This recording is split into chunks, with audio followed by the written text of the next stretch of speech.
আমার পিছনে একটা খাল দেখতে পাচ্ছেন, এই পানিগুলি নিশ্চয়ই আমার সে সুন্দর। আচ্ছা, এবার পানি দেখালাম।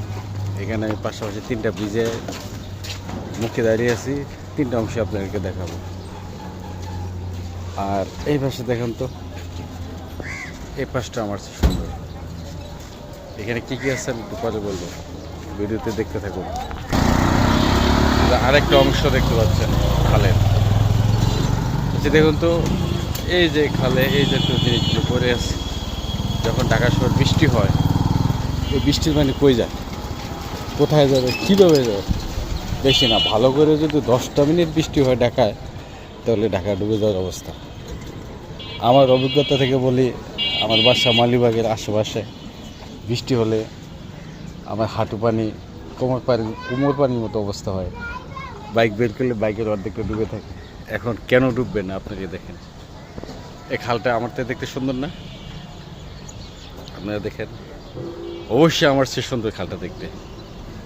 কি সাদা সাদা, সাদা সাদা কী কী এখানে বেশিরভাগই আছে বোতল, ককশিট, পলিথিন, যত ধরনের বিষাক্ত আইটেমগুলি আছে সব এই খালে। এখন এটা কি সিটি কর্পোরেশনের কাজ? এরা কি করছে? মনে হয় না। এটা আমি, আপনি, আমরা যাদের সাধারণ নাগরিক আছি, তাদের দ্বারাই কিন্তু এই খালগুলি মৃতপ্রায়। সিটি কর্পোরেশনের কাজ কি? জন্ম নিবন্ধন ঠিকঠাক করা, ভোটার আইডি কার্ড সংশোধন করা, নাকি? আর আমাদের কাজ কি খাল ভরা, নাকি? সম্মিলিতভাবে সবারই কাজগুলি করতে হবে। আজকে দেখেন এই খালে কি করুন দশা। নিশ্চয়ই একটা সময় এই খালগুলি ভরা যমুনা ছিল, যদি ভরা যমুনা না থাকতো তাহলে পাশাপাশি তিনটা ব্রিজ হয় না। অবশ্যই খালে গুরুত্ব ছিল। আর আজকে দেখেন খালের কী অবস্থা। আমরা নিজেরা যদি সচেতন না হই, তাহলে আমাদের এই অদূর ভবিষ্যতে আমাদের ঢাকা শহর বসবাসের অযোগ্য হয়ে যাবে। প্রতিটা নিঃশ্বাসে আমরা বিষ গ্রহণ করব।